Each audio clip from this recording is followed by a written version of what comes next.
Yeah, I know. Set up to escape.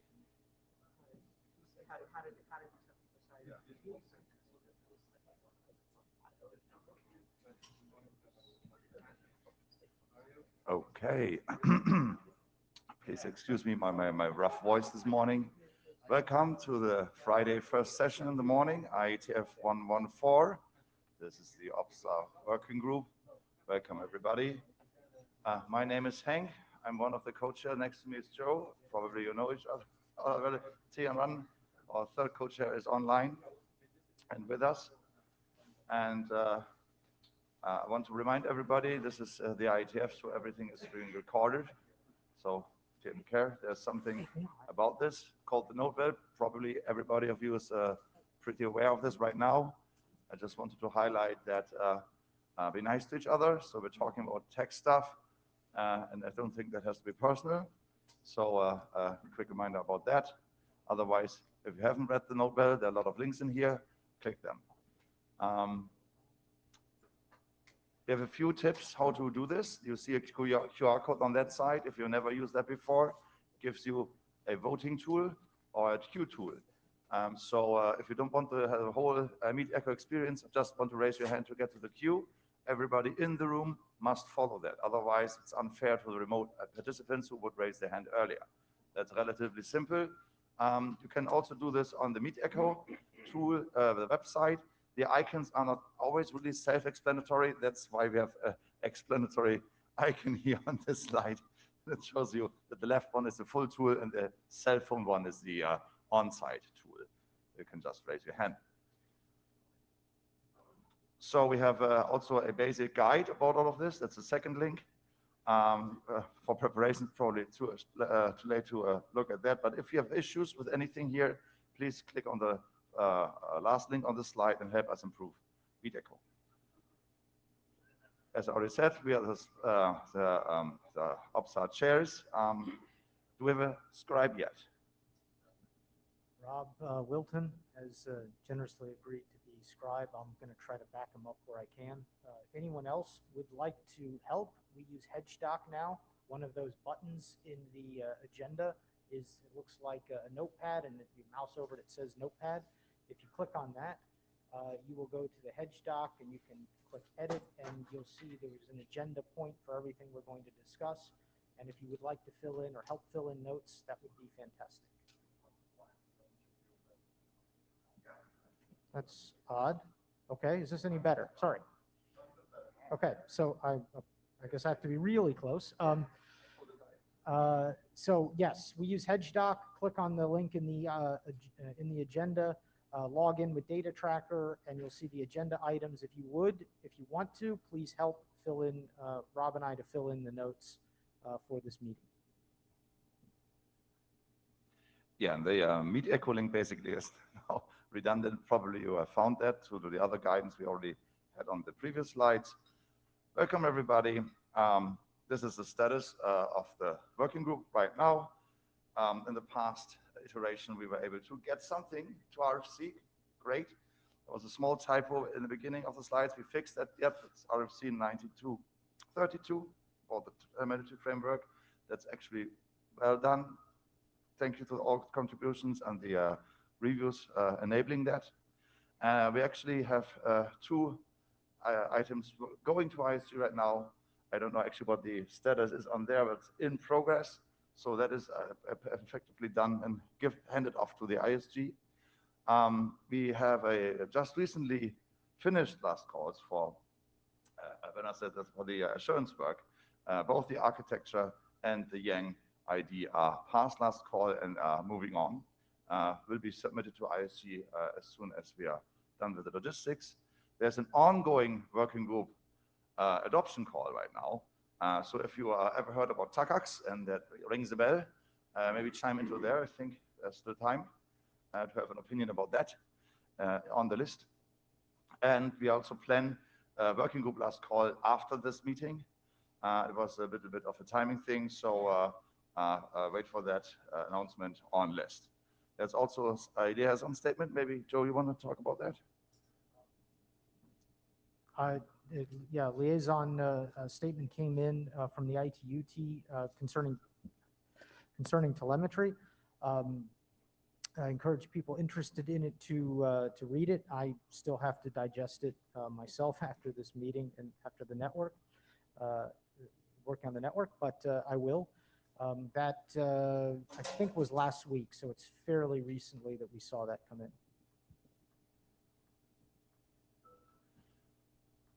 Thank you. So we have agenda that is also, of course, visible on the Meet Echo.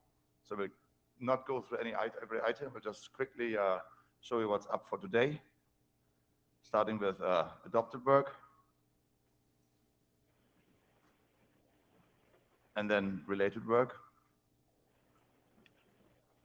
which to some extent is a report that has been presented in other working groups as well, which I like, actually, this cross presentations.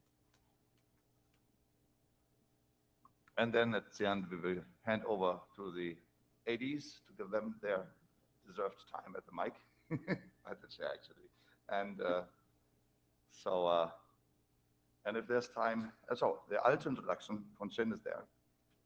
And then we will have the remaining time as open mic, as usual. So going from here. Real quick, any bashing of that agenda?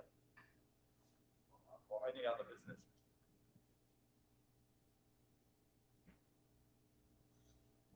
Which seems a wide agreement that there's none.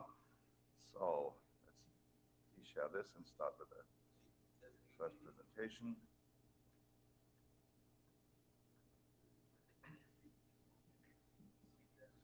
Which is the DTLS for MUD. Hello, good morning, everyone. Can you hear me? Works fine to me.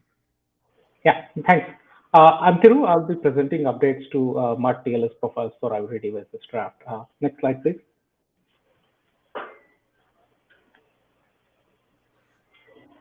This draft is an extension to MUD to define IoT TLS profile parameters in addition to what the MUD specification defines with regard to L3, L4 ACLs and DNS. This is basically to help identify benign flows and block malicious flows, which would be using malicious DTLS profile parameters. Next slide, please. So the major updates for this draft has been to deal with the behavior of middle boxes, especially acting as a TLS 1.3 proxy, so that it acts as a compliant TLS proxy to adhere to the behavior discussions that's been specified in TLS 1.3 specification. We have also updated the draft to address the privacy concerns, some of the privacy concerns that were raised, where it's strongly recommended not to act as a TLS proxy in certain scenarios. For instance, when the IoT device is connecting to a well-known service, it's exchanging PII data or sensitive data. In this case, the TLS proxy could just do the TLS handshake and not look into the payload inspection, or completely bypass doing any handshake inspection or payload inspection on such flows. The IoT device itself could be configured to bypass using the proxy server to well-known services. So that way,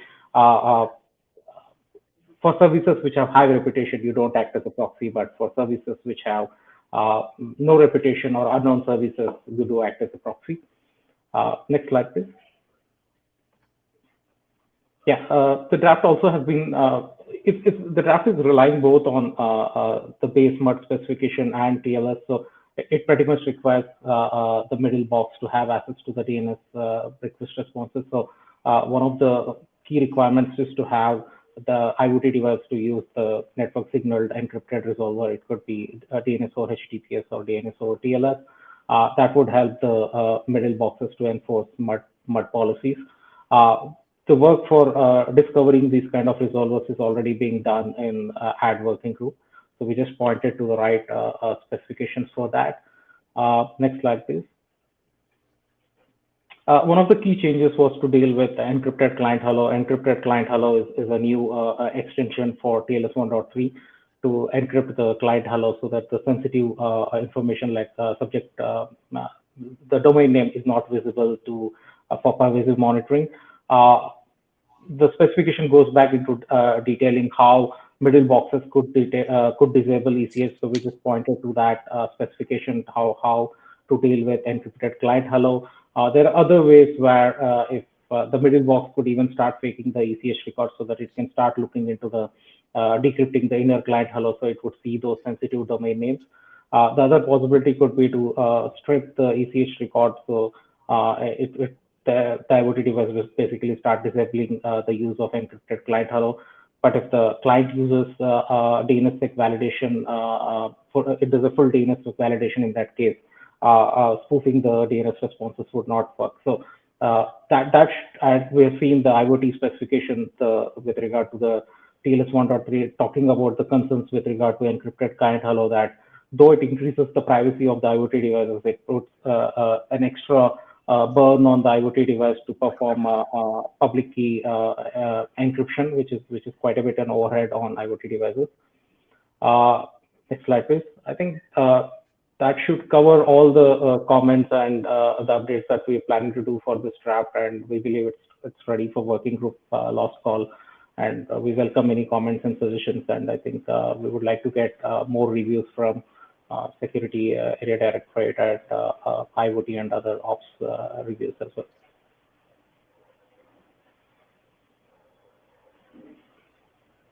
So are there any in-room or virtual comments and questions about this work right now?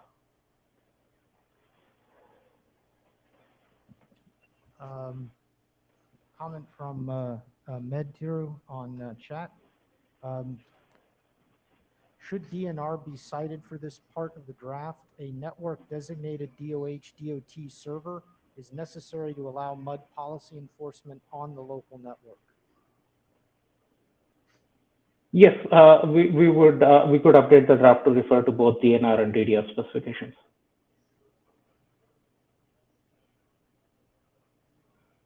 And we can start those directorate reviews for you as well.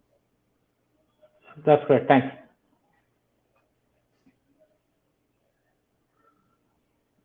Before we go on to, are there any other questions on the DTLS MUD work? No. Thank you, Tiru. Thank you. Before we go to the next presentation, just real quick, two corrective points.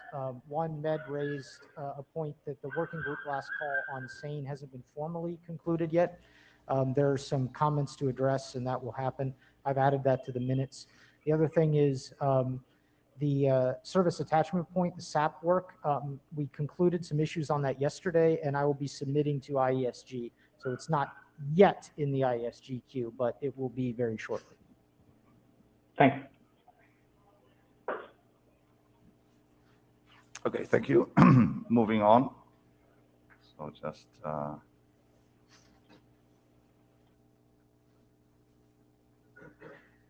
so which one would you want to first? The forwarding path delay or the other one? Okay.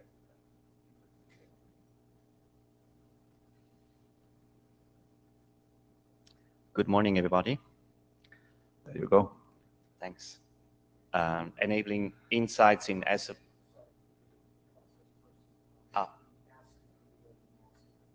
Sure. No, not at this mic.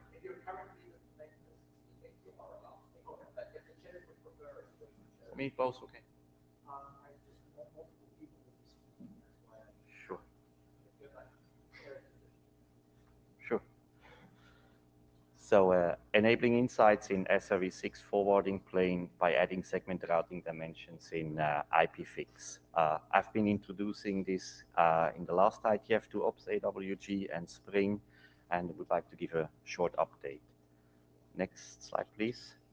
Here, a small refresher. So it's mainly about exposing the SRH information into Ipfix and its related dimensions from the control plane. Next slide, please.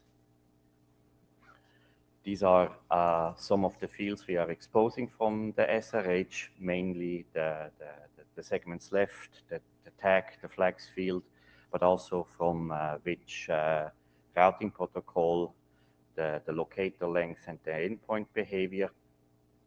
Next slide, please. Regarding the exposing the SID list, there are several options, either by exposing the entire SRH section or only the segment list in a section, or actually decomposing that in a so-called ordered basic list. Next slide, please.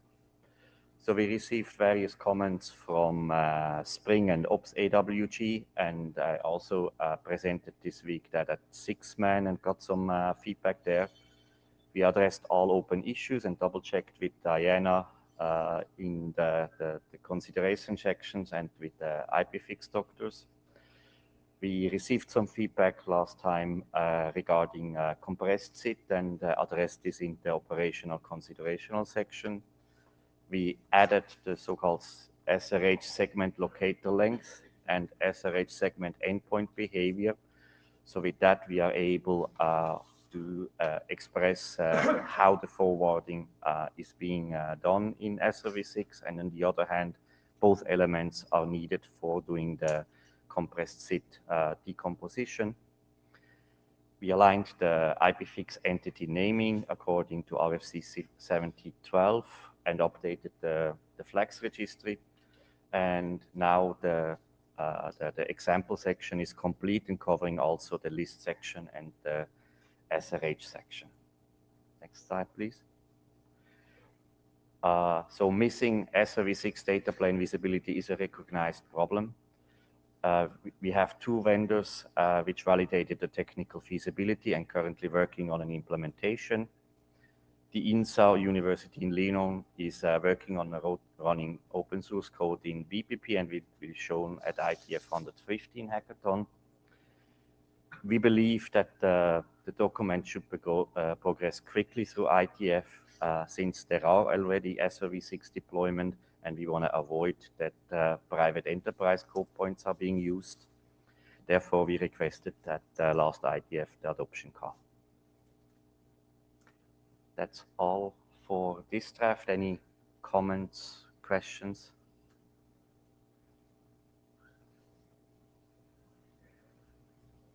Well, there's at least a comment from one chair. I think we just share. There seems to be no big blocker here, and yes, given the grace period after this week after the IETF, I think we can definitely go into the working group adoption.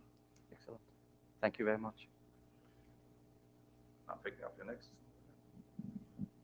Not directly related to this, Thomas, but the other Ipfix Yang work that Rob is now AD sponsoring. Have you? We're looking for people who are working on Ipfix related things to cross review, and I know Rob would appreciate some reviews of that. If you have the time, or people working Sure. with you on this would also have the time, I'm sure it would be appreciated if you could look over that work as well. Yeah, sure, I will do. Thank you. Of course.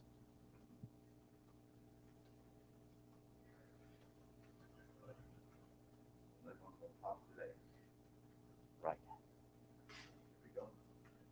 Good. So this draft is about extending Ipfix that we can export also delay metrics, which is being measured by in-band telemetry.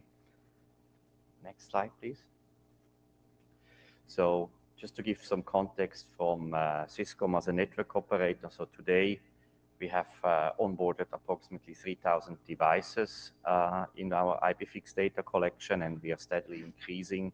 And by end of the year, we expect about 10,000 devices steadily streaming data from the network. That is about today about 100,000 packets per second, which in turn, after the aggregation process, goes into 700,000 Apache Kafka messages per second. And it's being heavily used by engineers doing their verifications in network windows, but also in troubleshooting customer incidents. Next slide, please. So, so just to go a little bit back in time. So one of the key features from a data engineering perspective in Ipfix is aggregation and sampling. So with that, basically the amount of data being exposed can be drastically reduced. and therefore allowing us to get a statistical view from the network, or also some people call it a so-called connectivity matrix. Today, Ipfix measures the packets and byte counts and give device and control plane context. With in-band telemetry, namely IOM, path tracing, and IFIT, delay can be measured either actively or passively, and metrics can be exposed either on every node, which is called postcard, or only on the last node, which is called passport mode. Ipfix itself lacks the ability to export delay today, which is a key element for customer service level agreements.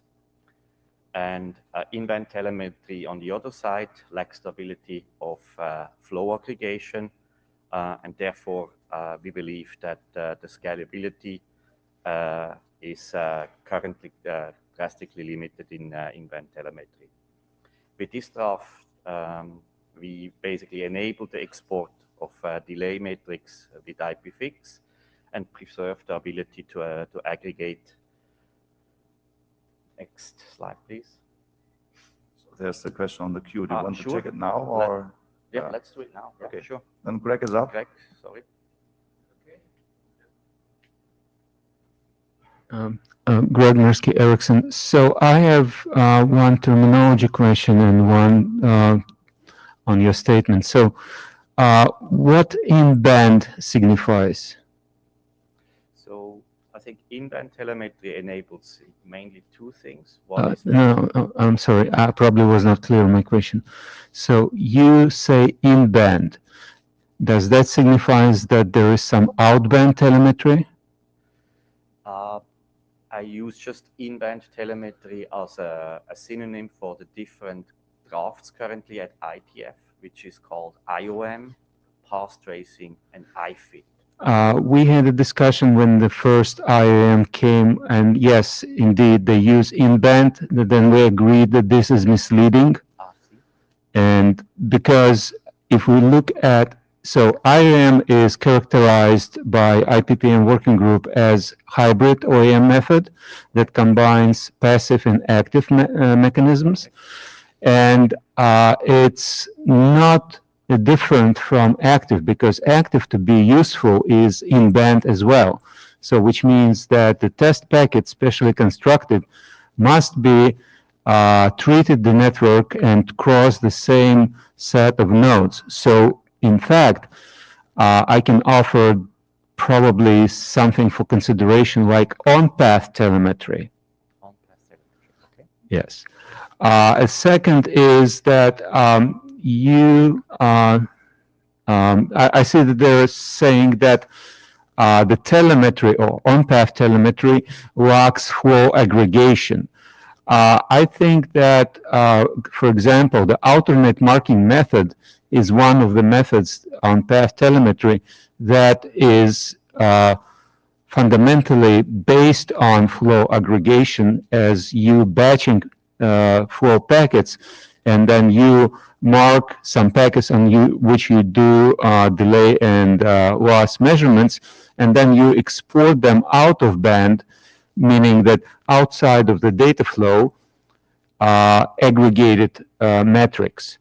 And at the same time, IAM direct export method allows your local policy to do exports on aggregated metrics as well. So I think that this is not accurate statement. So here, for the direct export, the decomposition of the dimensions are not happening on the node. Why? So the draft itself does not require that the transit node that processes IAM header and the header instructs it to use direct export trace option, that raw values must be immediately exported. The local policy can tell it to aggregate raw metrics and export, for example, mean value periodically, percentile, or any other metrics. So thus, it's an aggregation. Would you agree?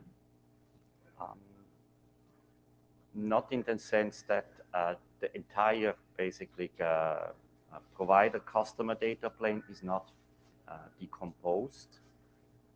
So therefore, you cannot do aggregation on the node itself.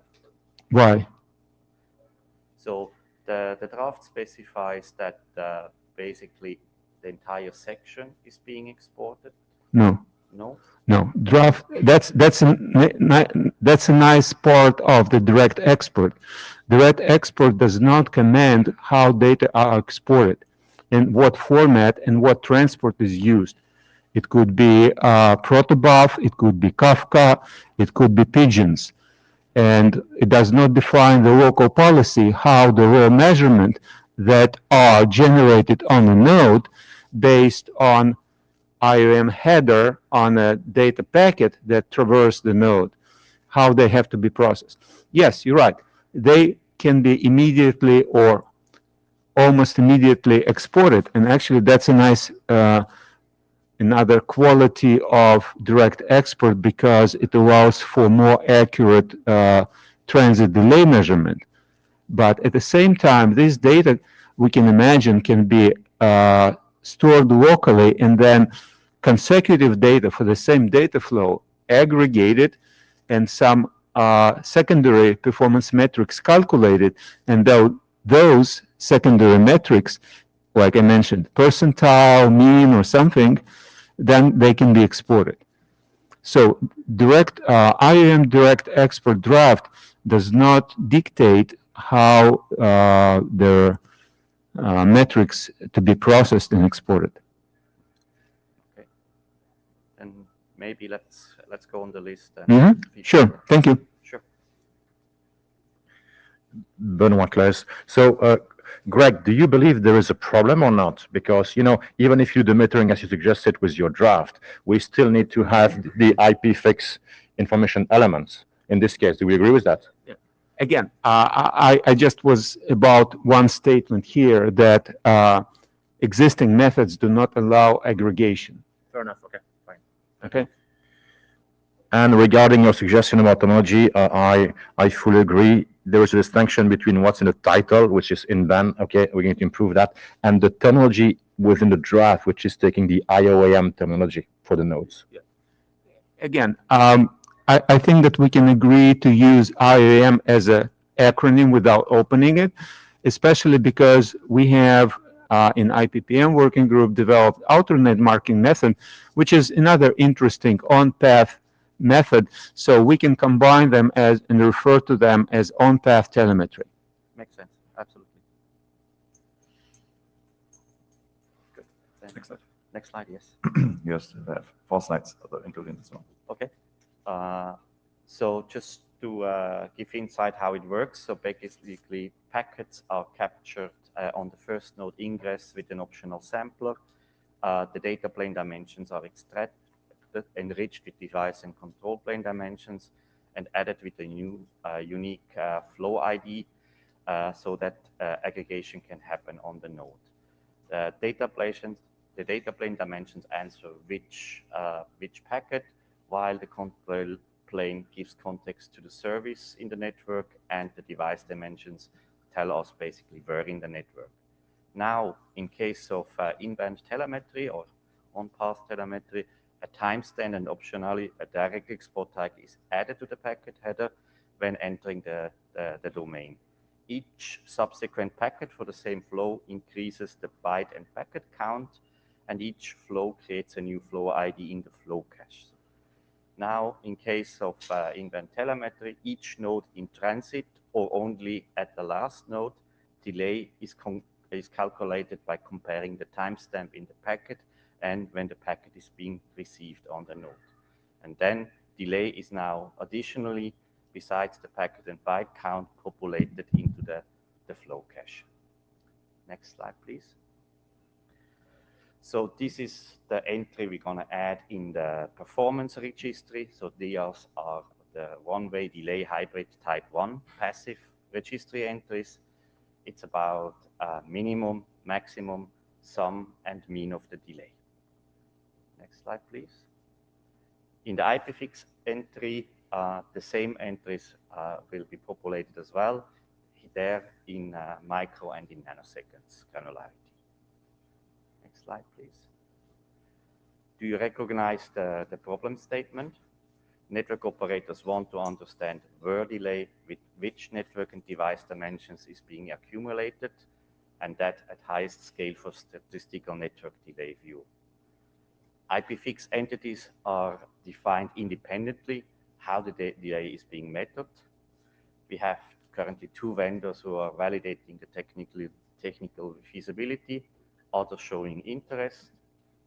The INSA University in Leuven is working on running open source code in VPP, and we're going to present that as well at the IETF114 hackathon.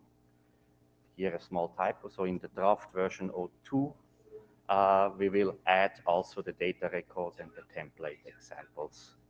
And we're looking forward for the review and comments in OPSAWG and IPP. That will be all. Thanks. Yeah, thank you. Any comments or questions from the room or from the remote? Or on the chat? I didn't check.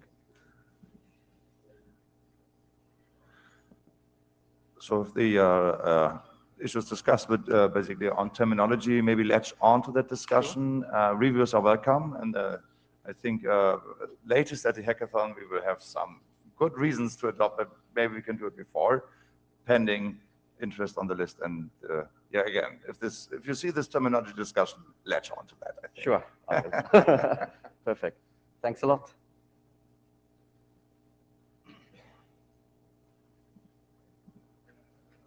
Next up is, let me check. Open it. Okay.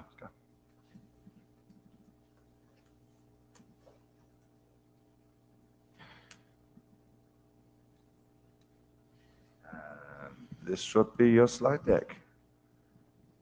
This is excellent. Good one for Friday morning. So this is combined work between Thomas from Swisscom, Nacho from UPM in Madrid, Diego from Telefonica, Jean and myself from Huawei. So it's about data manifest for contextualized telemetry data. Next slide, please. So what is the end goal? Whenever we are in a big data lake or in data mesh, we want to analyze the data, right? The thing is that without having the proper context, it will be very difficult to find the anomalies in your data. As a consequence, it's going to be very difficult to find the closed loop action that you want to do to correct the problem, assuming there is one. So what we want to do is we want to get the context in how the data were actually metered and under what circumstances. And we want to keep, along with the data, all the characteristics about the data platform. So we don't specifically want to push new information via Yang. We want to define what needs to be kept as metadata. And this is what we call the data manifest. To make sure that we could still interpret the information the right way if you're a data scientist at the end of the spectrum. If the source is not available, we'll still want to have the information. So we could not always query the router. And also, if the router was upgraded, we still want to get information before and after the upgrade.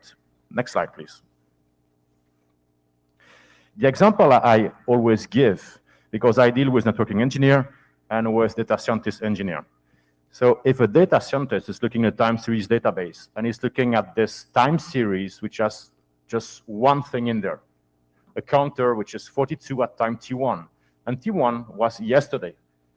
And there is no more entries like right now. What should this data scientist conclude? First of all, you could say, well, there is an issue with telemetry. I'm not receiving anything. Or you could be telling, well, the router is too busy and he cannot send anything. Maybe it's a bug, right?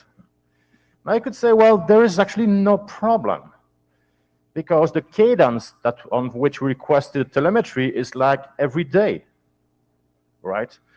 Or maybe we just configure something which is called onChange. Unless it changed, well, don't send me the information. Or maybe a feature called suppress redundancy. I mean, the router is monitoring and telling it's the same, I'm not sending it. Somehow it's the same thing as on change. So the end goal is that if we have a data scientist and he's looking at a time series without knowing the context on how it was metered, there is no way to deduce the right action to do. So next slide, please. So here is a proposal. This is a data manifest. It's composed of two things. All the information about the platform. So all the information that characterizes the platform producing the data. I'm going to come back to what it means. And on the other side, the data collection manifest. All information on how and when the telemetry was executed. So it's expected that the data manifest will be following, whenever you go from a router into a collector, into Kafka, into a time series database, into the analytics. It's expected that this context info will just follow the data. Ideally, it should be sent directly from the router, right? In some cases, whenever you don't have it on the router, it's not yet implemented, the collector could combine information and streaming along the data. And whenever the data are moved somewhere else, we want to keep these metadata, this platform manifest, this metering manifest, along with the data, because otherwise you're losing something. So the data manifest must follow the collected data. All right, next slide, please. Oh, Joe, you've got like a question? Yeah, Joe Clark, Cisco, as a contributor.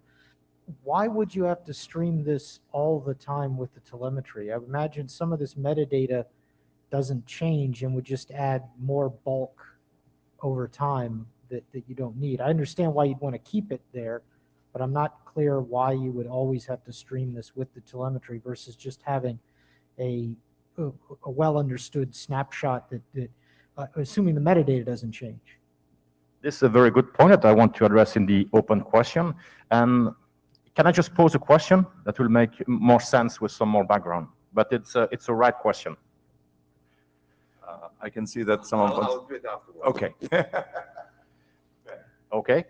So on this data collection manifest, what do we have? We've got the information about subscriber ID, the data store, the path, the requested period versus the actual period. Okay, I requested microsecond granularity. Well, somehow I could only do 1 second. I need to mention that. The on-change, the suppress redundancy. Fine. On next slide, please. In terms of characterizing the platform, we need like a couple of things. Everything about the platform itself. This is like the vendor, the platform ID, the software version, whether it's licensing that limits something in Yang and deviations, whether it's a feature set or something like that. Then we ideally want to have the list of supported modules along with deviations, right? Because it's linked. If I've got a tuple, which is a vendor, a platform, an OS, what you call a flavor, that could be license, feature set, whatever. This is actually a fixed set of Yang module and deviation. And we want to have, as suggested last time, maybe there's enough Yang package in there, because if you get a package, it's somehow a set of Yang modules. So this is the high-level stuff. On next slide. What we did there is that we add the revision label coming from the versioning draft, right?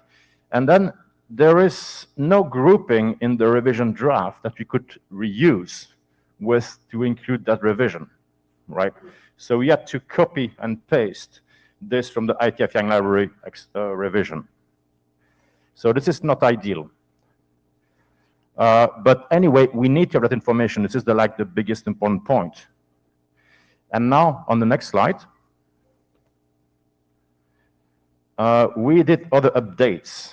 Like we said, whenever there is like request period, an actual period, it's only whenever there is no unchanged set. Okay. And on the next slide,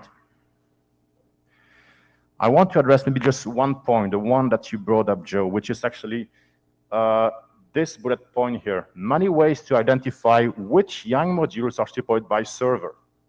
Would a pointer to a specific location be more efficient? Here is somehow what you mentioned, that we said initially want to streamline the context information along, from the router to the collector, time series, analytics, and all this. But in the end, maybe we don't need that. If you got like a hash ID or an ID, and we say, this is at that location, that these are the metadata for, the context for the data in the time series database, we are good.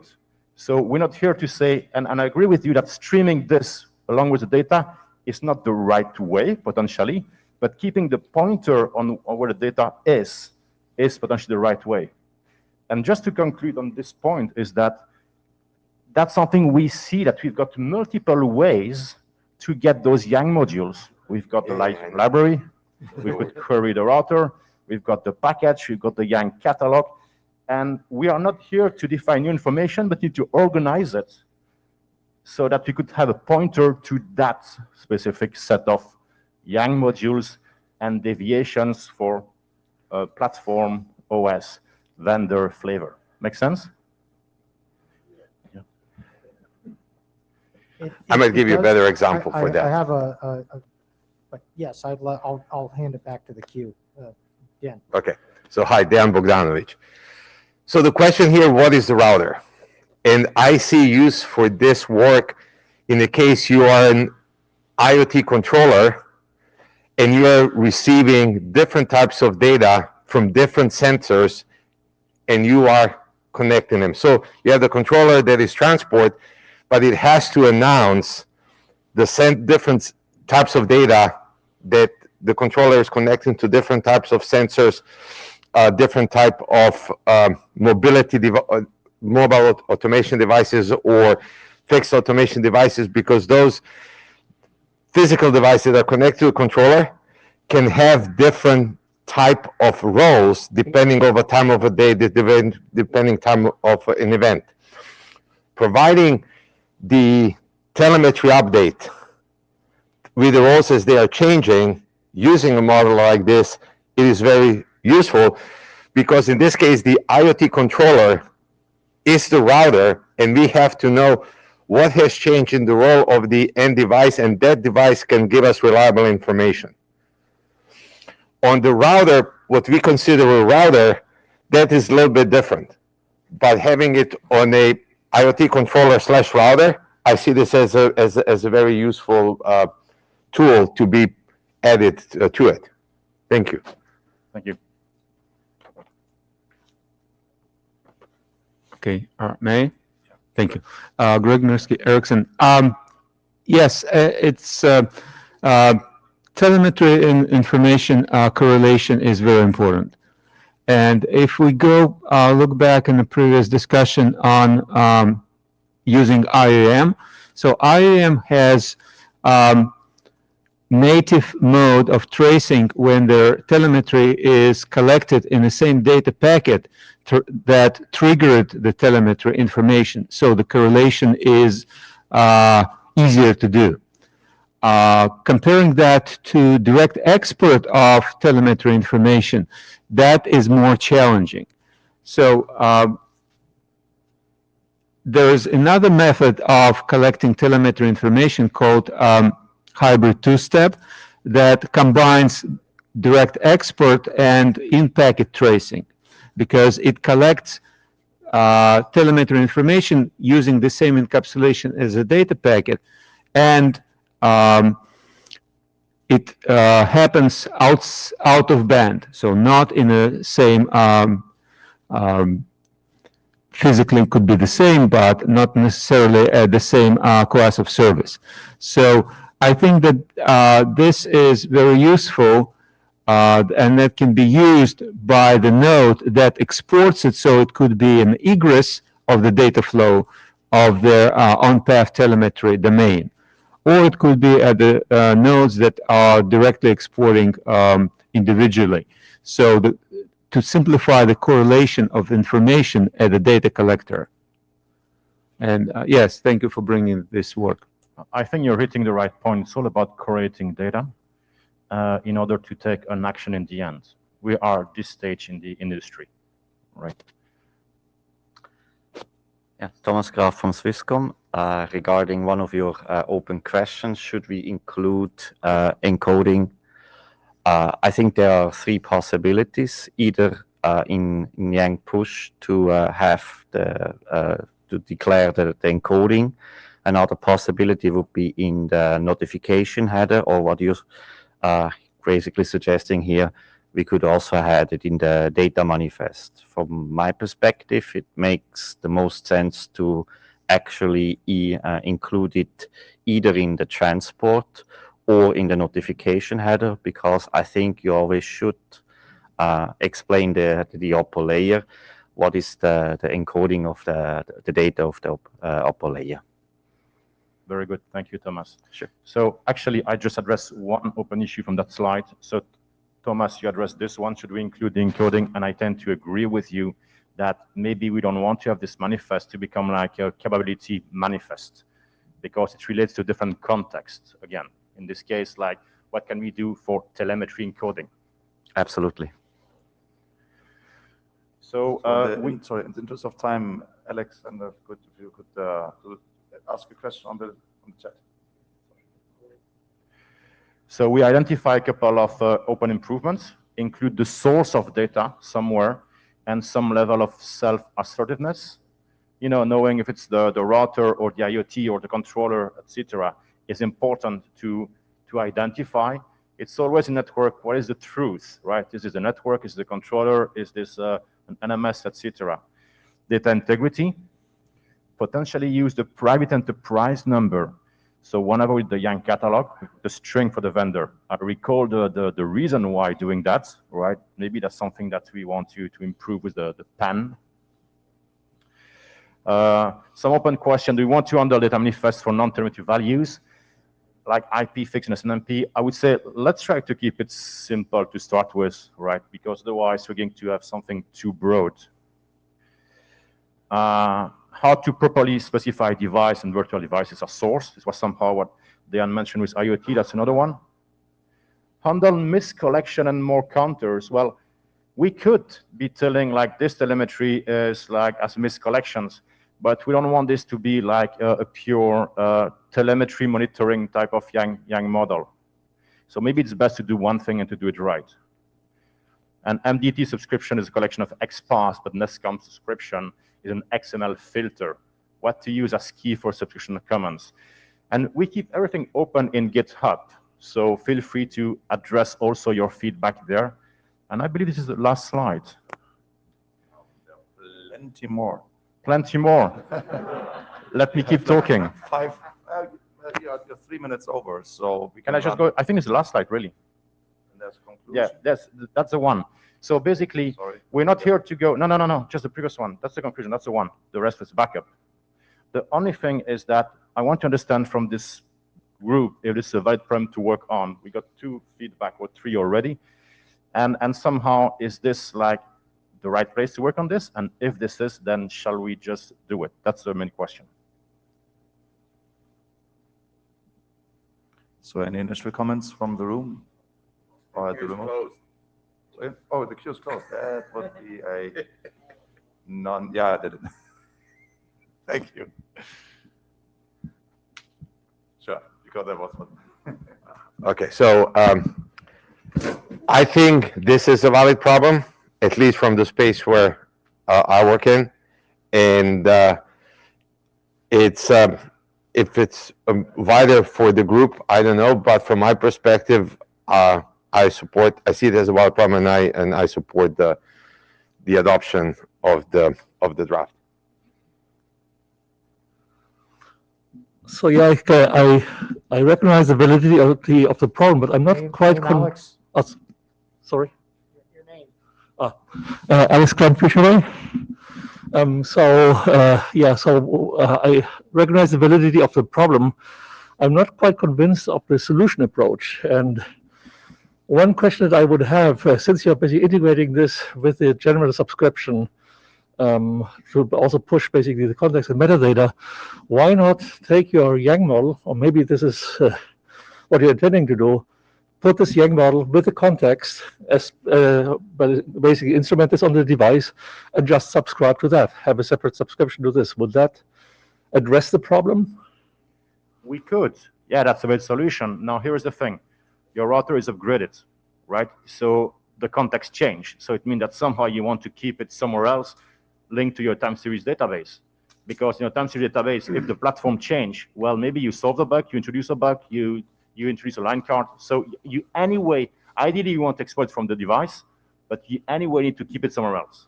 But if it's an outside observer, same thing applies still, right? You could do this there, subscribe from this. Yeah, sure. Okay, all right. Yeah, and maybe for this topic on the list, that's good discussion for review, apparently. Diego? Diego Lopez. Just a final or not final comment, but there's a comment on. Final. Thank you. that is about. I mean, it's for sure. I'm a part of of this because my name was at the first slide. But let me remark one thing, and it's something that Dan and I was talking as well before. Is that is about the problem. We have been talking about whether this data has to be pushed every time or can be kept and can be sent once and you just store it. The important thing is about the data store. What you do with not the data store, the data set. Sorry, the data set. What you can do with these data sets once it has been consolidated is part of whatever the mechanism you're using afterwards for troubleshooting, for auditing, for whatever. And it's important that you keep this information, which is the source of the data. Apart from the data, is where it comes from. And this is something I believe, and this is why, among other things, we started to work, when Benoit told me about this idea, I was really happy to see it, because it's something that we have been facing, a real operational problem. So. Okay, just a quick question through the room. Is there any interest in reviewing this? Because I've seen there's at least discussion on this. Can I see some indication of interest for review? Can you post it online? Oh, online? Yeah. On there. Thank you. Or on the chat, of course. Thank you. Just one last comment. I agree with Diego. I don't care about the mechanism. If we put it in a hash, if we're streaming along data, I care about the data set itself. That's the key thing for me. And I would raise my hand there. I know. So we have 15 healthy hands in the air, 16, 17. Okay, you're good. So if you see a fraction of that on the list, I think your path to adoption is a good one. Thank you. It's okay, right?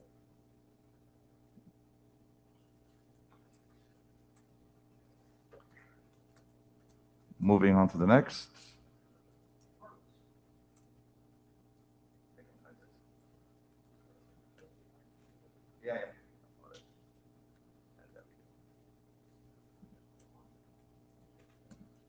Thomas, are you in the room or you're online? Let me check the list. He's neither. Well, okay. So we'll move that topic then. And go with a similar one. Complementary, yeah. Let's call it that.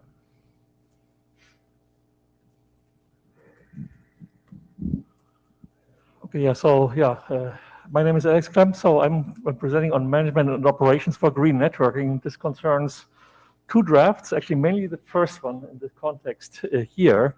This new work with a number of co-authors. You can see the names here. Next slide, please. So basically basically what we are exploring is basically opportunities for new work that basically needs to be done, and basically in the area of green or sustainable networking. Obviously, this is a big problem of our time, right? Reducing carbon footprint as one of mankind's grand challenges. And networking applications are, of course, play a key role in this. And however, basically networks themselves are also obviously contributors to power consumption, carbon footprint, and so forth. So hence the question is, what can we do to basically to reduce these items? And we believe actually that there are a couple of items. Clearly there are many aspects which are outside the scope of IETF, but the question is basically what are the network management operational factors and so forth that can be that can be impacted here, even if it's just a small part of the overall pie. Next, please. So, yeah, and clearly, basically, a lot of this is actually an operational problem. I mean, I think there are many examples of this. You think of, for instance, deployment and network optimization, where energy usage is a great parameter to optimize, just like utilization, other cost functions, service levels, etc. There's work on VM and DNF placement. Where should you place them in optimal ways? Again, you can ask the question, where should you place them in ways to optimize the utilization efficiency? Same applies to planning of routes, segments, paths, and so forth.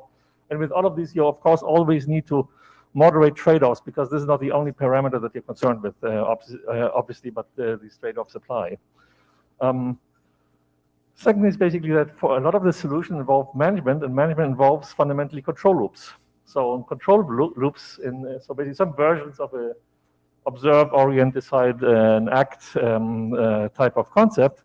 And one part that is fairly common to all of these is that you require visibility as a common enabler for many of those opportunities and things that you want to optimize. Next, please. And so within this, well, the two drafts basically do two things. The first draft, maybe just to explain here for context, structures the opportunity space. Basically, what are the challenges and the opportunities in general? And we're looking here, or the draft basically describes what are the problems, challenges, opportunities at the device equipment level, what things apply at the protocol level, at the network level, and also at the network architecture level. Next one. And perhaps briefly, just to mention on the device and equipment level, and getting to the point for OPSAWG, is, as mentioned, a key point is you need to provide visibility into the current energy usage, potential energy usage, and so forth, before you can do anything else, pretty much. Because how else would you be able to assess the efficiency of what you're doing, and if things are actually working, and how big a problem you're having, and so forth. And you do need to basically enable these control loops for energy optimization schemes. And this requires instrumentation for energy metrics, which is the topic of the second draft, and which is basically, we believe actually potentially this year, well, this is one of the items for discussion, if this is the right landing spot for this. Next one. I think we can, well, this is perhaps less relevant to the discussion here, just very briefly for context. In addition to instrumentation and the metrics at the device level and the equipment level, there are things that you can also, there are challenges and opportunities at the level of the protocols, at the network, and at the level of the overall network architecture, if you will. And I'll leave it actually to you to look at the draft for the detailed challenges and opportunities. So in the interest of time, we go perhaps to the next one. And this is the one which is of specific relevance perhaps to here, or where we would also want to solicit feedback, review comments, and so forth. And this concerns network energy metrics. And again, well, the enabler for sustainability and green management and so forth is visibility. There's this famous quote from Peter Drucker: you cannot manage what you cannot measure. Well, or by extension, but that you cannot observe, into which you have no visibility. And this, of course, requires instrumentation. And instrumentation, in terms, requires the right metrics, so that you know basically what the visibility is that you're looking for. And so this draft goes forward and defines a number, basically a starter set of important energy metrics at different levels. So for instance, well, related to equipment, to flows, to paths, and to the network at large. And so basically at the equipment level, you have, of course, items such as, well, like power consumption when idle at various loads and so forth. Basically principle, then of course the current consumption since restart. You can have the absolute values versus normalized values relative to the amount of traffic that is being passed, and so forth. And this is basically kind of like where this may be going is, well, think Yang modules. What would you basically represent as an energy utilization MIP and, or Yang module? But this is not part of the draft yet. It defines just the metrics. You could also put the same type of metrics, not just in the Yang module, but you could, for instance, put them into control protocol extensions where appropriate.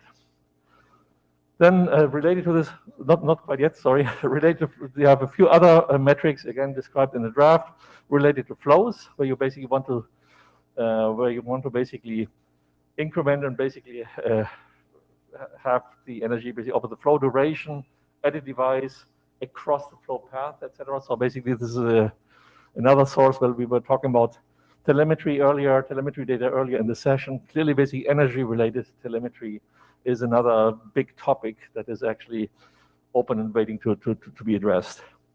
Then related to paths, clearly, basically, if you want to optimize your network, there are things such as path energy ratings that you would need to be aware of. And then finally, basically, the end goal is, of course, what you really want to optimize is the network at large.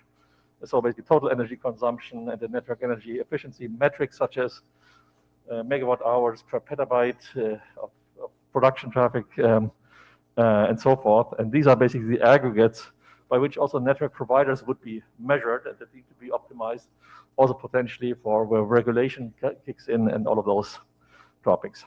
So next one, please.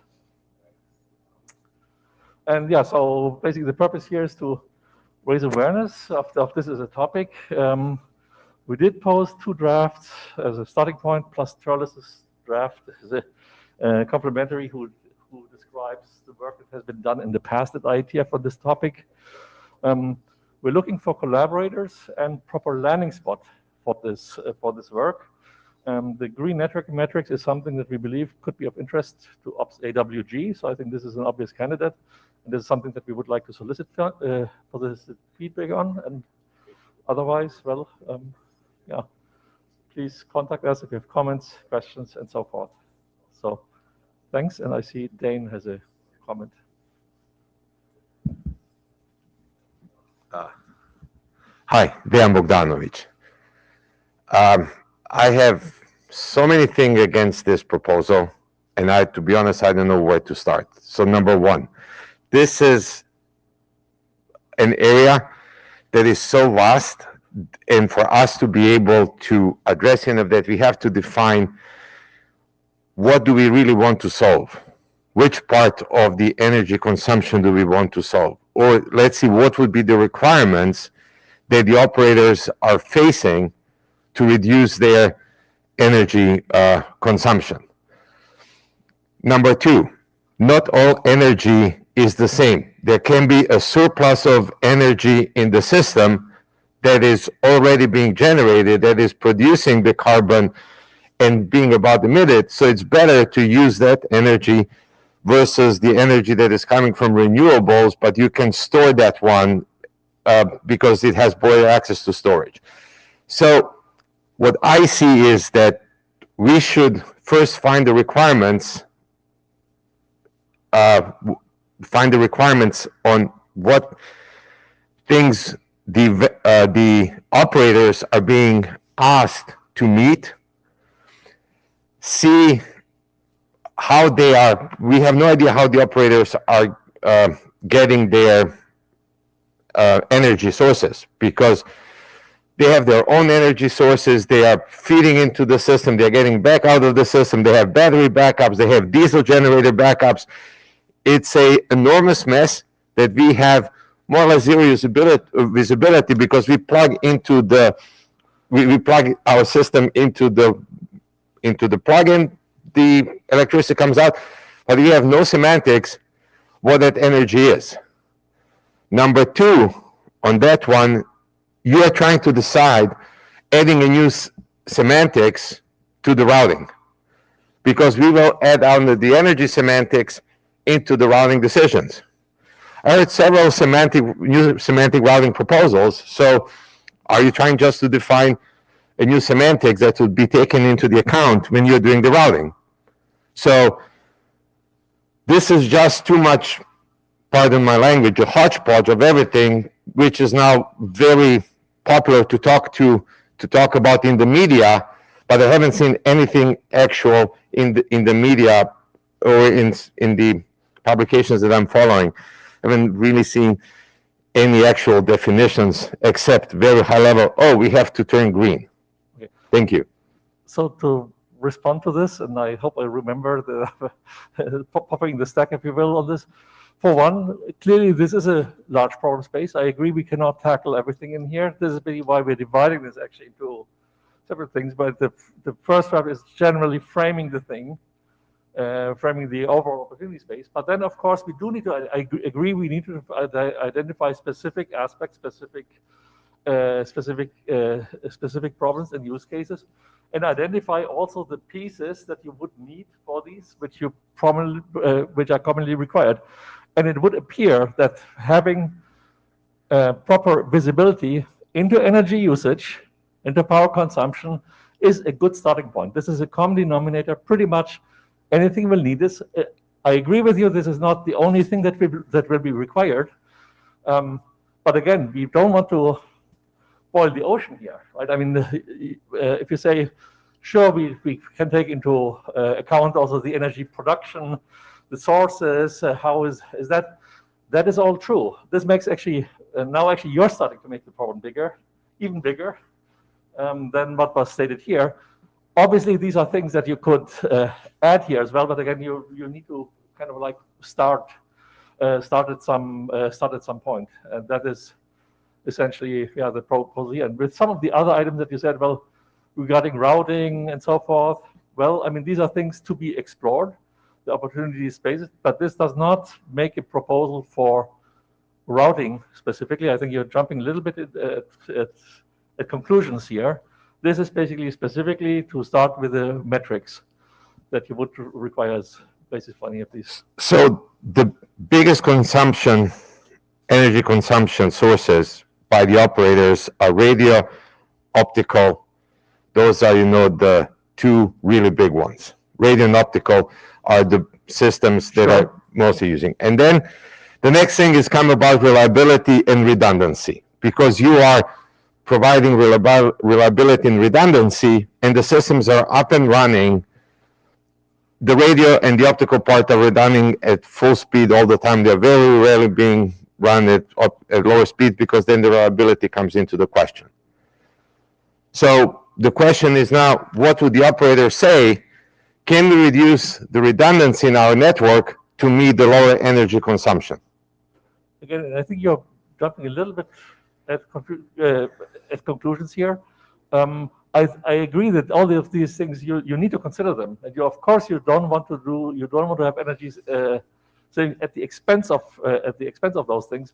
At the same time, again, going to the visibility, it may be also interested for provider to see how much it costs you, and for instance, depending on the thing, are you also having over redundancy, or basically if you want to have that, that is fine too. But again, what does that cost you in terms of this power efficiency? And today it's very hard to be able to quantify what these things are.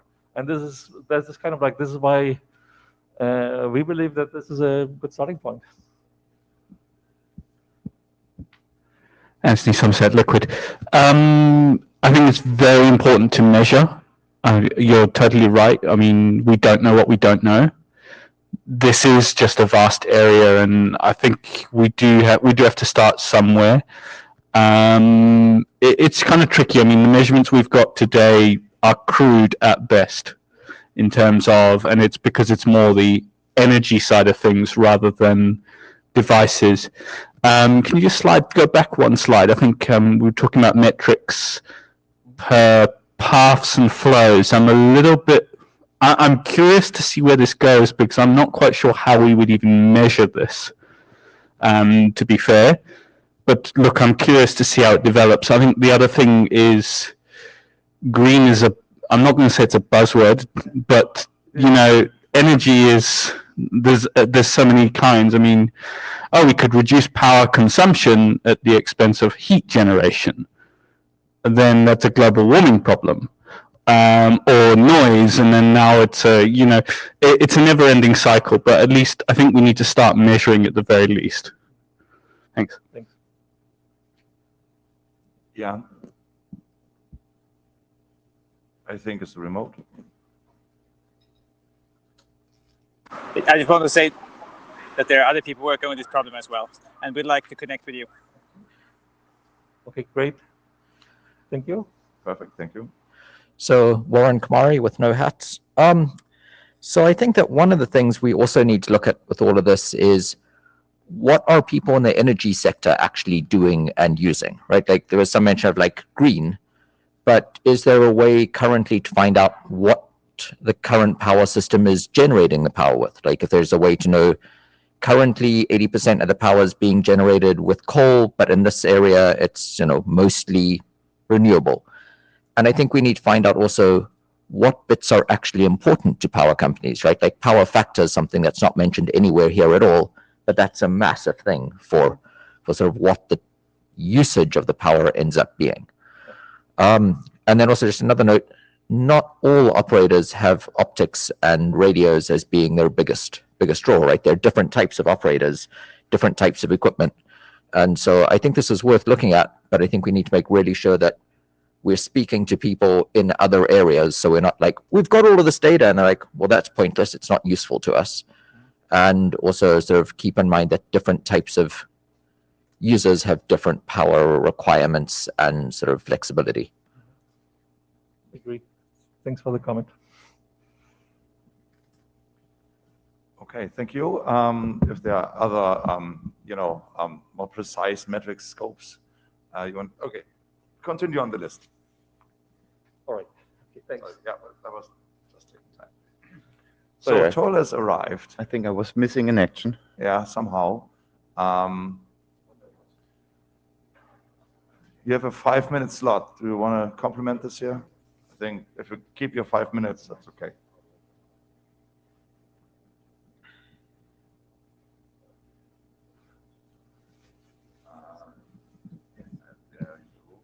Go. Right. So this slide is meant to complement the work that Alex was showing with a look into the past, what the IETF has done. Next slide. And it's meant to become an individual submission draft to give a summary of what the IETF has done for energy in its history, so that we can educate the community ourselves and also the users of the technologies that we've built. Next slide. So when we started to look what we've done, it kind of seemed like, oh no, we have done nothing for energy in the past. And oh, wait a second, wasn't there this, you know, IoT stuff, low power networks? Oh, wait a second, that's, you know, lots of different working groups. And when you start going from one point to the next point, and oh, we did this other stuff and we did that stuff. So you come to think of a little bit how varied and distributed across time and technologies the things are that we done for energy. A little bit like this Monty Python Life of Brian running joke with what have the Romans ever done for us? And it turns out that's exactly a very long list. And that kind of a little bit what the document is trying to summarize. Next slide. So what I've been trying to do is not only include what somebody explicitly thought to be related to energy, but also what ultimately turned out to be related to energy by being implicitly changing the way that, you know, society works from, for example, primarily a non-digital to a digitized experience. So all these workflows starting with email, group communication, HTTP, HTML, right, replacing things that had been done physically, like somebody delivering a mail to email as maybe one of the first starting points, and looking into the whole basics of the internet, how it's being built, a lot of the aspects, like specifically what I would say energy saving through scale, right? The TCP/IP and internet technologies primarily being something that you can summarize with respect to energy as saving through scale. We built one large internet to replace them all, a lot of networks and a lot of technology involved in that. Diffserv, Inserv, we merged voice, video, data into a single network, and in result, each of the individual technologies' power consumption was reduced because we've just gotten so much more efficient in terms of joule per bit. Next slide. And of course, there are opposites, so I mentioned them as well, like the crypto mining, right? So the internet is the enabler of that proof of work, use of energy.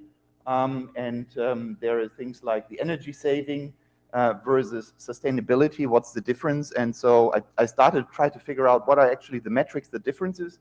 I think what we're having is a more complicated metrics for what has to be considered good or bad. I think one of the interesting stories that I included is the whole thing about telecollaboration and what we've been trying to beat ourselves up about the fact that, well, when you travel in the air, that each bit of carbon you're creating there is worse than when you burn the same amount of carbon on the ground. So that's kind of where sustainability becomes more difficult than just looking at the energy consumption. And likewise, in the way you have other factors that where, you know, the metrics become more difficult. Next slide. Okay, so then there is this whole wonderful world of low power lossy networks where we have a lot of working groups giving overview of what those working groups are doing. That had already been done a little bit in prior RFCs. Constraint node and networks is what fairly much the same area is being called in the higher layer working groups. Low power guidance, working group implementation, co-op, ACE, constraint security, and so on, right? So I'm trying to really summarize more than what has been done in the past. Next slide. And then, of course, also looking into specific technologies. So my favorite IP multicast, of course, was meant to save energy, has produced recently in the IoT space, especially a lot of problems, the way that it's often been misapplied. Sleepy nodes, one technology that we've seen trickling up as a driver for various incremental enhancements in protocols to save battery consumption.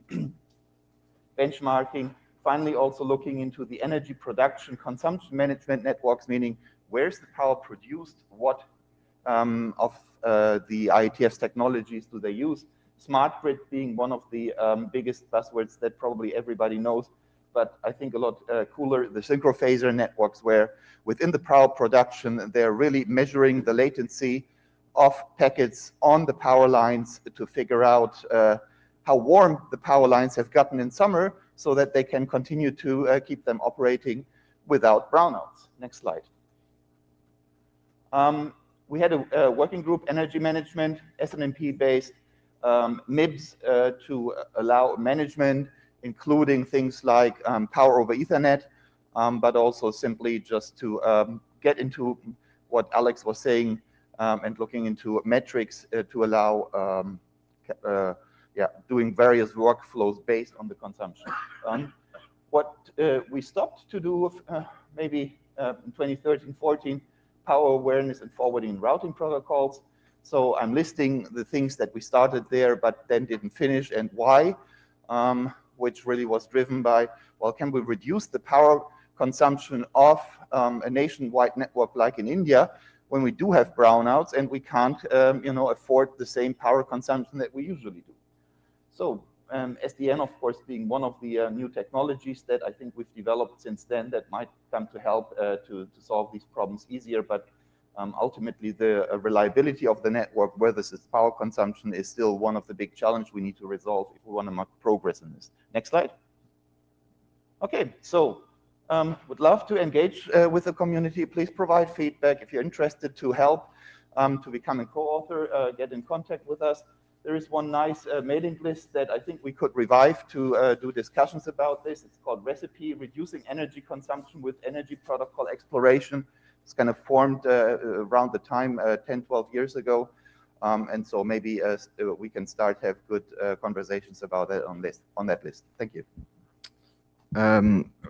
Bolton, initially as a contributor, or not contributor, a participant. So just some things to consider is also, I'd be interested in what the impact of, say, encryption that we're using a lot more heavily, and whether that's increasing, and whether the use of more encryption is sort of driving up energy usage and things like that. So I think that would be worth considering. The other one that I think is interesting is we've seen a lot more centralization happening, both in data centers and in terms of CDN nodes and things like that. And those probably reduce the amount of energy, but they have other negative effects potentially in terms of making the internet more centralized. So there's different trade-offs here that would be quite interesting to potentially look at. As an AD, a couple other things I want to say is the IAB is planning to do some sort of workshop in 2023 related to energy and things and the effect of that on networks. So that's probably a related area. And Warren and I and the routing ADs met this morning to sort of discuss again this wider area, not specifically this draft, but this wider area as to whether we should try and do something like some sort of side meeting maybe to see if there's sort of interest with what it is. But I do have a concern that this is, as other people put out, a huge area. It's a massive thing. And I'm trying to work out exactly what things the IETF could do and what's in our scope, I think is sort of tricky to see at the moment. Thank you. Well, then, thank you. I think our other Q guest disappeared. The question about which email list to use, I would answer with go with OPSA first, and we talk about recipe on OPSA and then figure that out.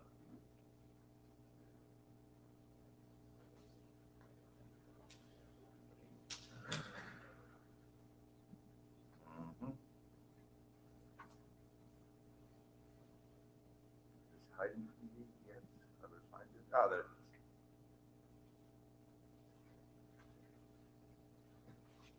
And there we have it. Is my icon mic on? Okay, and there we have the next slide. Jack and our presenter. Wonderful. You are visible.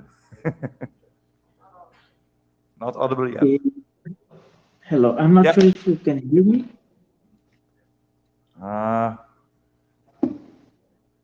Could you repeat that?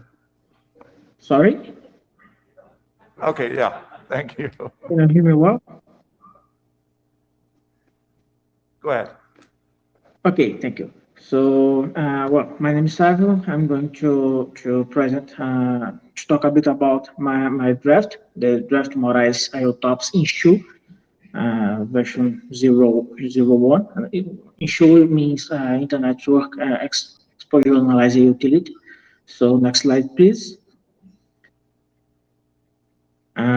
With this draft, we are trying to give one kind of support to solving one of the problems, one of the ongoing issues in home IoT insecurity, which is, we have many small attacks that targets or exploits home IoT systems, and we still take a long time looking in a community, with a community view, to respond to these new vulnerabilities, new attacks. And one example of this is the Murai botnet, which I mean, 6 years. It has been 6 years that we have the source of code. We know well the attack signature and so on. It's a pretty much easy vulnerability to close, and we still have problem to that. So next slide, please. The idea of issue is to give support on speeding up the response process by giving third-party support and still giving to the end users, to the home networks, and still keeping the privacy of the end users. So next slide, please.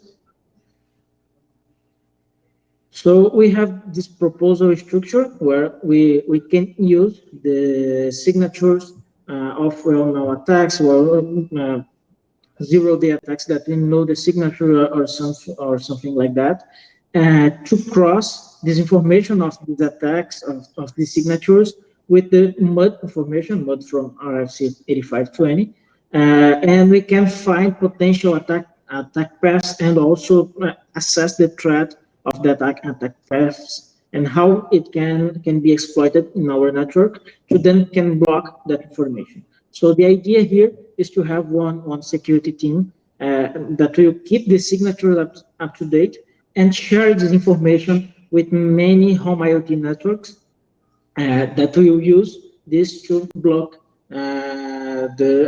cross this information with MUD information and then block potential exposures of vulnerabilities. Next slide, please. So one of the things that we propose in besides the architecture, we also propose a new data model for describing the signature of malwares, of attacks, of vulnerabilities, which is pretty much similar with the MUD data model. We use access control lists to describe malicious traffic instead of describing the expected traffic of IoT systems. But we also have information about a kind of the requirements of one attack or malware or something like that of being a effective risk. So we have one context information that says that if I have this traffic, and this other traffic, this can become one risk, and then we should block it or pay more attention on that. So next slide, please.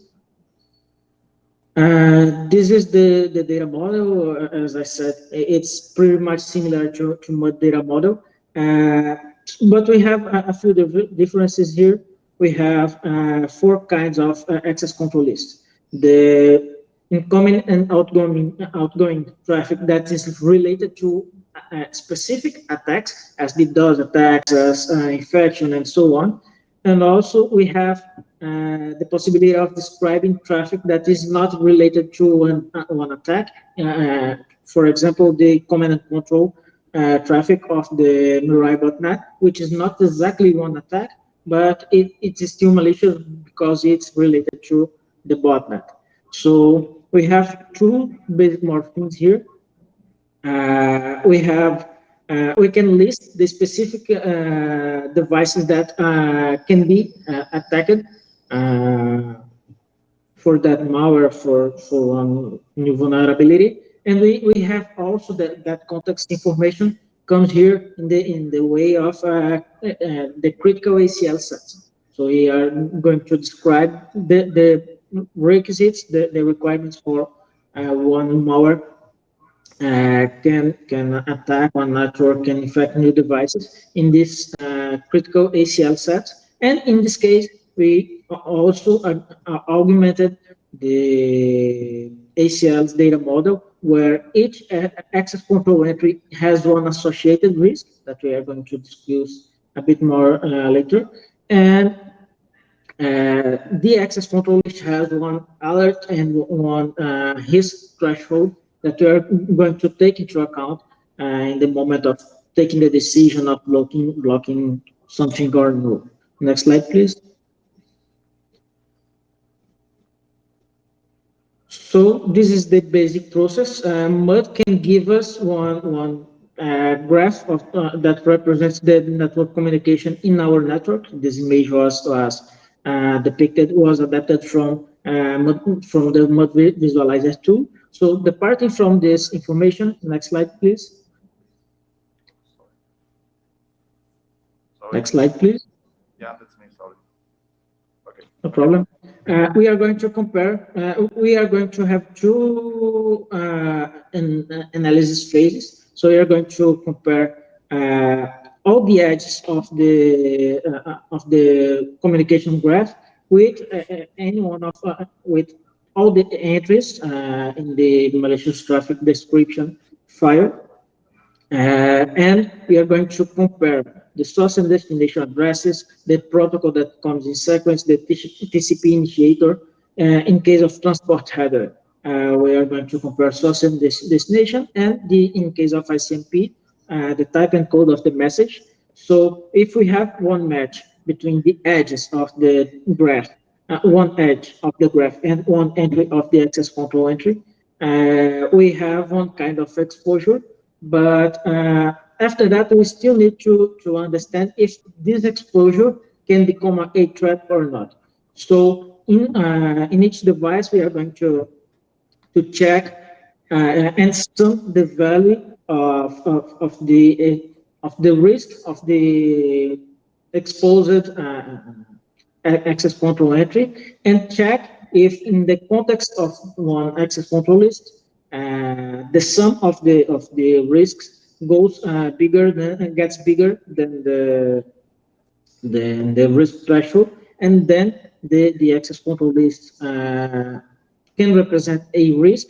And after analyzing device by device, access control list by access control list, we are going to check if the risky access control list can become a set of critical ACLs. So in this case, that malware or attack can become a real threat, and then we can take one action that can be blocking all the attack traffic, blocking only the not attack traffic, the operation traffic, or blocking any traffic related to that malicious activity. Next slide, please. And then we can have one specific communication being blocked and reducing the possibility of one attack or one malware or something like that. Next slide, please. So we have some next steps. So we also want some collaboration, some support, or something like that. That the working group, if someone wants support the development of issue. So we are still doing some tests to use issue instead of using it as a kind of so I forgot the word, but to directly blocking the potential traffic to use as a input filter of one anomaly detection algorithm. And we are also thinking about to give some features in future to give one specific protection to DNS systems, considering, for example, that most of the DDoS, a lot of DDoS malwares or something like that exploits DNS traffic to make some attacks. And we also still need to make some real world testing. We had made some laboratory tests, but it's not the same thing. So that's all for now. Please feel free to make any comment, any question. Next slide, please. And thank you very much. Thank you. And there is a, sorry, already a hand up. Coming to the mic. Anthony Somerset, Liquid. We've got some experience of this pain point as an ISP, particularly in the retail business. Can you go back to the slide that just kind of went to the communications between the CPE and the rest of the solution? I think it might have been the first or second slide. I've kind of got a couple of questions around this, and the first was, how are you proposing or intending to deal with communications between the CPE and your controller? I think in the central location. Yeah, that's the slide. Oh well, thanks. Your voice was a bit bad to understand, but I think that I got your question. But the idea is to have the basic. This proposal is pretty much similar with the working of MUD. So we are going to have one HTTPS communication with the server that will serve the malicious traffic description file, and well. This thing can be configured in the MTD manager one URL, and we are going to make many requests, timely requests to update for that file. So this is pretty much similar to MUD. Okay, I just want to point you towards Broadband Forum TR69. That's the usual protocol for Cpe management. And I say that as an ISP because then you can push it down rather than wait for the CPE to pull it, which in the case of, vulnerabilities and that kind of thing, the delay of waiting for a CPE to kind of go and ask for an update can be a long time. It's an hour on average. You're looking at me with evil eyes, Warren.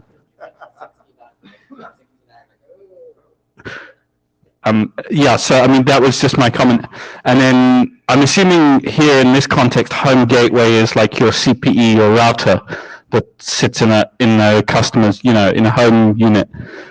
I would be concerned that these devices don't have enough power to do what you're suggesting, at least in today's iterations.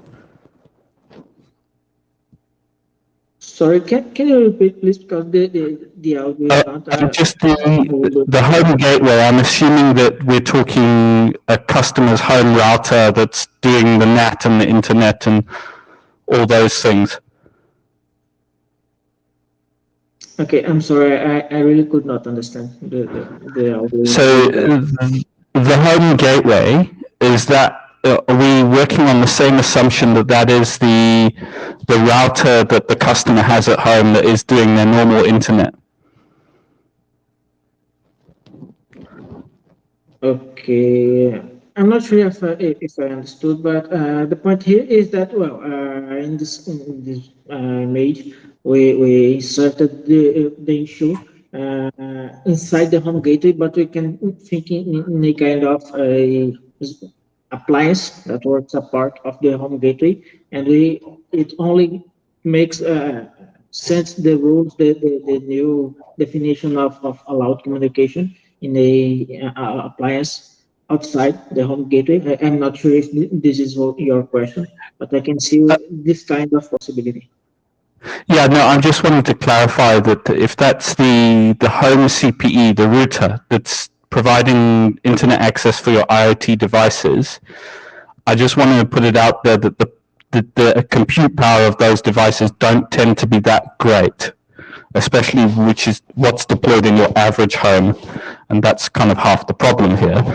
And if it's a separate device, there needs to then be that communication process between your CPE and the IMXU modules and everything. Thanks.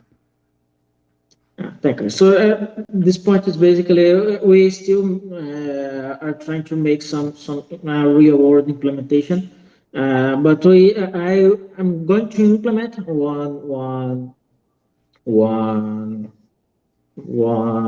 prototype to run in a Raspberry Pi or something like that to check how it is going to work and to make this offload of computer power from the CPE.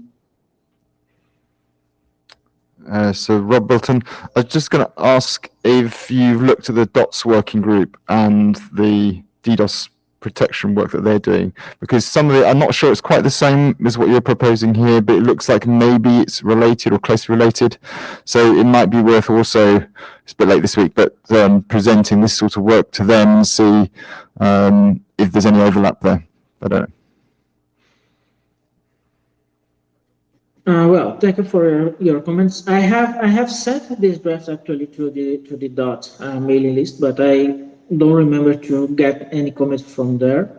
But well, I am aware that there's one kind of overlap, but I'm trying to. I still did not get any many comments. Only I can remember now only Michael Richardson, who made some comments and also suggested me to send this draft to the DOTS mailing list. Well, any merging of proposal or any extra discussion is pretty much welcome. And thank you very much for the comments. So in the interest of time, make it quick, Joe.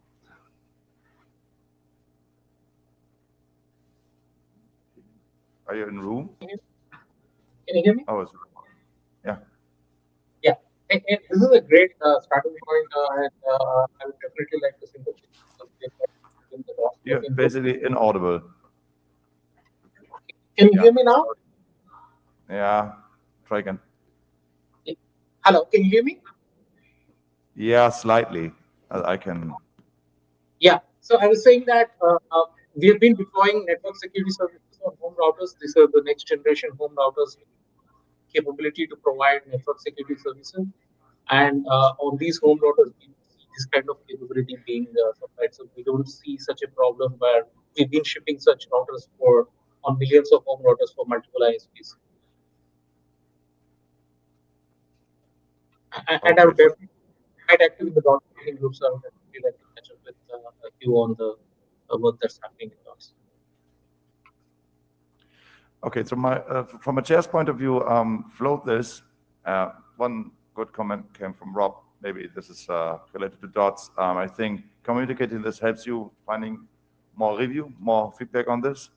But unfortunately, we have to continue that talk and discussion on the list because we have 20 minutes left, and that's a bit tight. So before I hand over to the ADs, I unfortunately have another tiny topic from the chairs, which is our chair pool needs more chairs. And I wanted to take the opportunity to ask for everybody to maybe consider taking on this actually interesting challenge. And if you are not really sure that chairing is for you, you can become a document shepherd. That's getting you into the mood of it. That's not the whole thing, but it basically moves you through the process. And also there are chairs and ADs to help you with shepherding. So yeah, you're not alone. And so whenever there is a call for shepherd from us, maybe consider that. And from there, I'm going to my dear ADs. I have one chair and one mic, but you can also have my chair. I can stand here for a bit. So actually, thank you. The comment on chairs leads nicely to what I was going to say. I've been doing this AD job for a while now, and my term is up in March. I am still having fun, and so I will probably run again. But I would also really like it if there's some other people who are willing to run so that the community has some choice.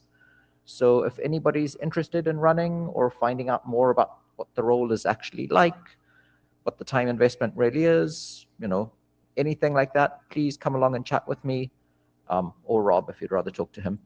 And I think we're both happy to explain what it's actually like. I mean, I'll happily say I'm running again, or probably running again, because I actually enjoy it and it's fun. There's a bunch of work, especially some working groups. But yeah, come chat. I'll just stand here. What are we doing? There's no point in me standing here if Chin's going to also be standing. So. Can I just have a quick comment to your statement? Yes, please. So just to give some additional insights there, the IETF prefers for an AD to have 2 terms, and then for the 3rd term, if there's not a better candidate, if the candidate is still willing to continue, so go forward. But the IETF community encourages other people to step up, especially the working group chairs that have done the work over a couple of years. They learned the process to become an AD and get to that process. Those works are fairly complementary, but they help steer the overall community, not just the specific area. It helps steer the overall community into the right directions because they exchange which problems are being addressed where. And as you know, we are pretty much a vertical stack that depends in each area on each other. So you can get nominated by somebody else, but the best way is if you nominate yourself and you have an experience as a working group chair. It's a good experience, and even applying first time, it's a good learning experience because you will be learning a lot how the IETF works.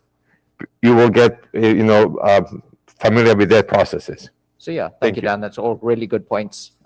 Related to that, I've actually been trying to appoint 3rd chairs in many of my working groups, just so that people can gain some experience, what it's like being a chair, etc. And if you aren't quite ready to consider being a chair, at least step up and be a document shepherd. It's really helpful, both to the chairs and the AD, but also so that you gain some sort of experience and as an extra set of eyes on the document. Often at working group last calls, it's really useful to have somebody go through and be like, did everybody actually really follow the process? Was consensus judged correctly? Blah, blah, blah.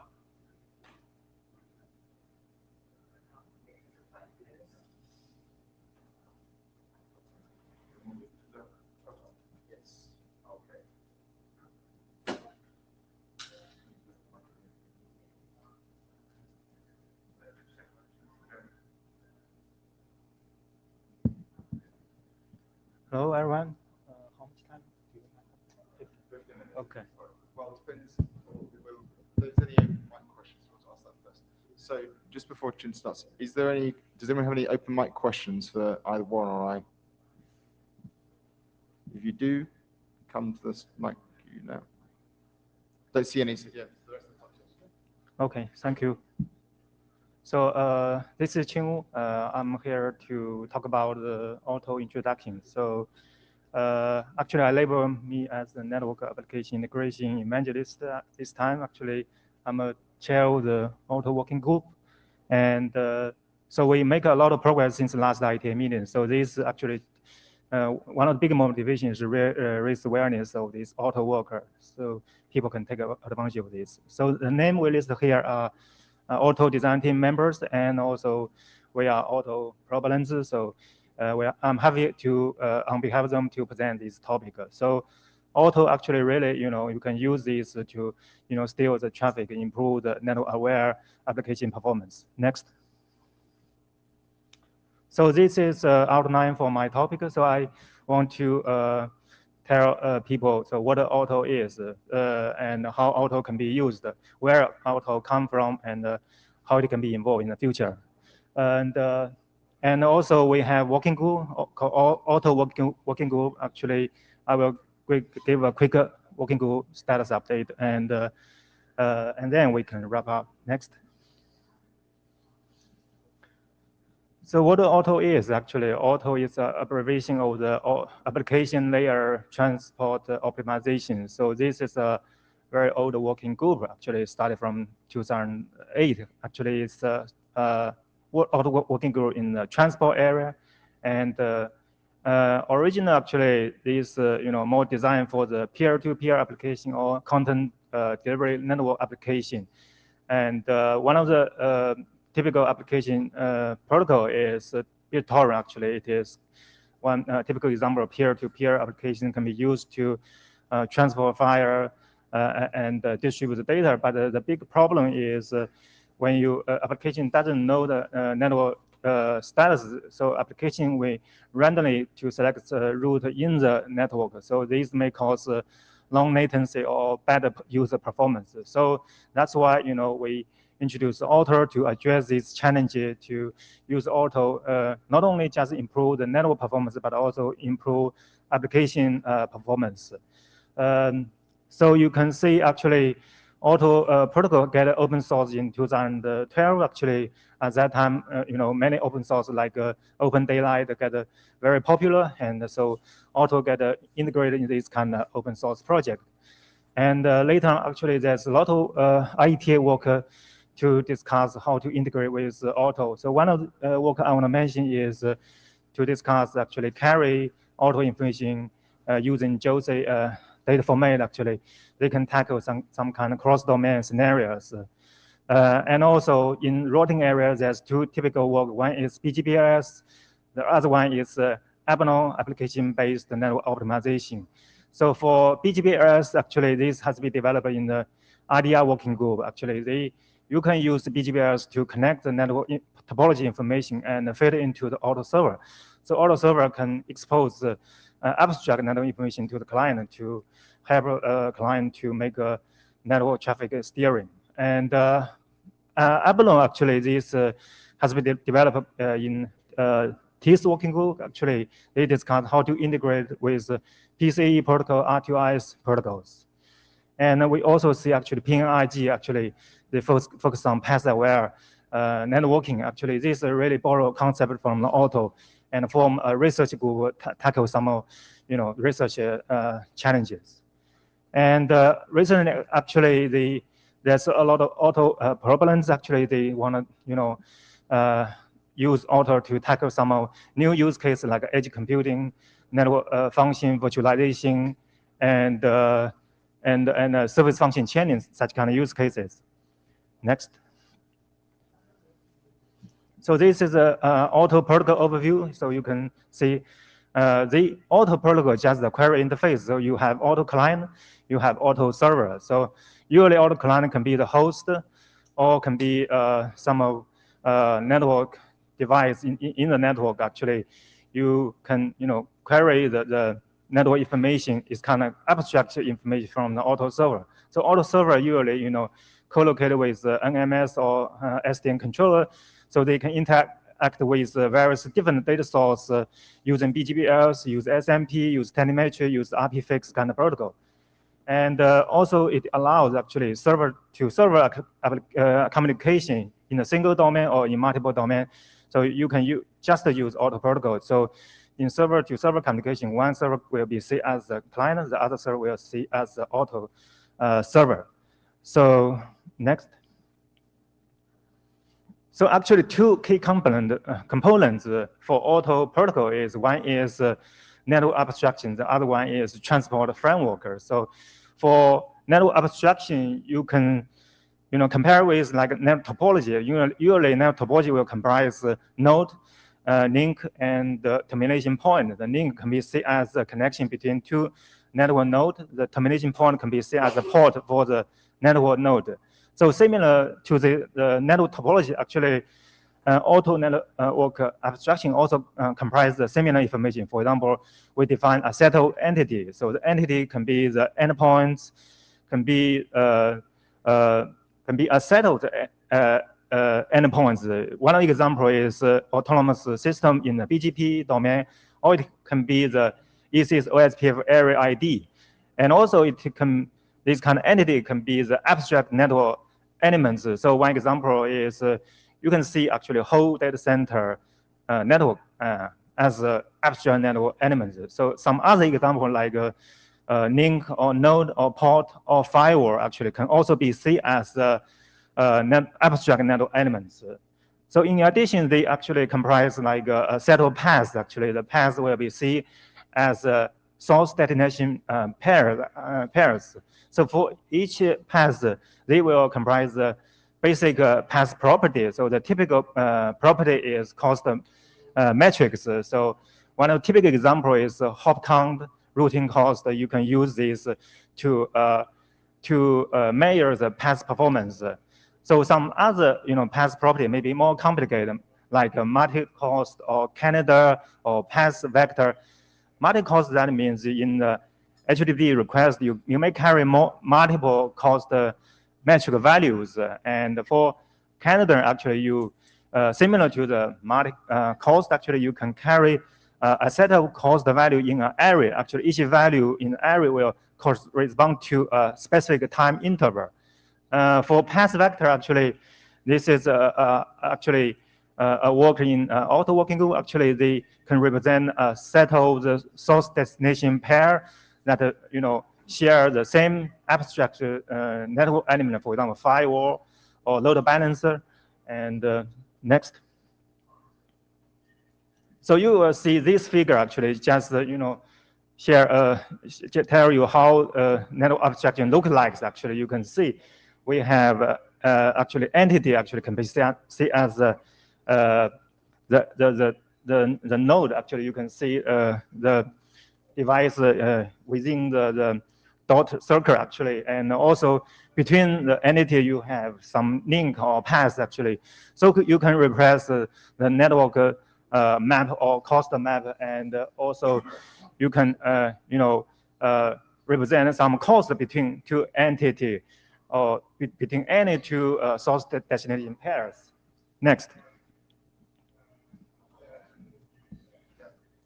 Yeah, this is actually another key component in auto protocol. We call the transport framework. Actually, you can see in the left bottom, you have these figures. For if you are auto client, you need to first know where you can find auto server. So usually you will rely on the bootstrapping server to tell you where the auto server is located. And later, actually, if you find the right auto server, you need to know what information resources I can get from the auto server. So auto server can use actually they build the concept they call the information resource directory. They can advertise information resource as a capability to the auto client. So auto client know how many information resources I can get. For example, you can provide a network map or cost map, this kind of information resource to the client. So client can take advantage of it and make the decision. Next. So we gave some example of how auto protocol can be used. So this first is endpoint cost actually. They just assume actually client send a request to the auto server. It will ask from one source to one destination. What is the cost between these between source and destination? And so this kind of message will be carried by the HTTP 1.1, this kind of transport, and in the response, actually, I can return some of the cost. For example, routing cost. Actually, I can provide a list of the routing cost between source and destination pairs. So you can see actually we support various different performance metrics, one-way delay or round-trip delay or path variance and etc. Next. So you just have like 4 minutes left because then we have a hard stop the slides. So. Sure. Another one is entity property. Actually, we actually use a different transport. We call the server send event incremental update. Actually, this as a new transport. So client can, to tell the server, I want to add a new resource, new information resource. For example, property 1, property 2, and in response, you can see. So the new resource has been added, and also you can further add some another two information resource, for example, property 3 and property 4. Next. Path vector is the more complicated case. Actually, you exchange between the client and server. You can really tell you the path information from source to the destination. They may traverse a set of intermediate node or link. So you can see actually we can express these use endpoint cost map actually. So we have, for example, net 3, L1, and net 1. Actually, this further can be represented by the property map, tell you the reserved bandwidth or valid bandwidth for each element. Next. So this is ongoing work or already published work. You can see in green color, we already published 14 RFC actually. And currently we work on the auto OM and auto new transporter. Auto OM actually is defined as a young data model. That's why we come here, because here we have a lot of experts. We hope we can request young doctor review for this auto OM when it is ready to do that. Auto new transport actually really, do the transition, actually move from HTTP 1.1 to HTTP 2. So we got a lot of review from other areas. So this you can take a look at that. Actually, you can see we in this auto protocol, actually we have 2 key components. Actually, we have transport online. We have auto network abstraction provide as the network map service or cost map service. So you can build on top of this, introduce more auto protocol extension. Next. So this auto deployment update, actually, we already have some of deployment, actually, for example, for Comcast and Benlox, actually. The Benlox, they actually integrate, they are not, they focus on CDN scenario. They use the auto to expose the network abstraction information to the client. And they publish their work in the Connex conference paper. And we also target to some new deployment actually led by auto design team member. They focus on some like a Pacific research platform and a CERN user. Yeah, this is some future work we tackle. If you are interested, you can feel free to join. Next. So this just again actually show Benlox work. Their idea is they call this kind of auto deployment as a flow director. So the idea is you can use routing protocol to get a network topology information, using use Ipfix to get flow information, correlate together and expose them using auto protocols. So this has already been published, also introduced in the IETF, RTF Applied Network Research Conference. Next. Okay. Yeah, takeaway actually. So Auto is not a new protocol. They focus on query interface. Originally, they designed for the P2P CDN application. Now, actually, they tackle some new interface like edge edge networking or service function chaining. Actually, they already find some other new use cases, especially from Telefonica. They focus on CDN deployment. Actually, integrate Auto, and the idea is coordinate overlay and underlay, so they can use Auto to bring back a more operation experience. So that's all. Thank you for listening. Thank you very much for bringing it here and presenting it. So that's great to sort of share that with the group. So yeah. I think if there's any further questions for anyone, doesn't look like it. Otherwise, I think we're adjourned. Thank you. Thank you.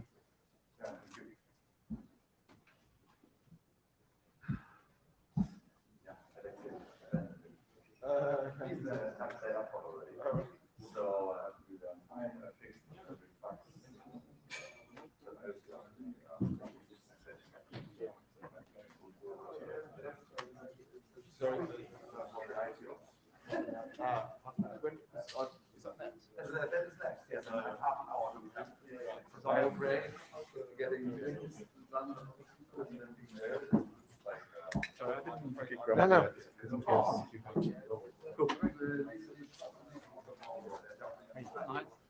Thank you. Yeah, I run out of time. Yeah, but yeah, already, yeah. 20 minutes. But the main point is that at least we have something that people you can look at. I'm not sure that you will get all of the subjects because there's a lot of details, but at least it is here. So I hope that we will at least get some new names interested in this. Yes. But one of the weird even there's a lot of everyone is interested in a very small piece of work and so on, and there is a need to have some consistency.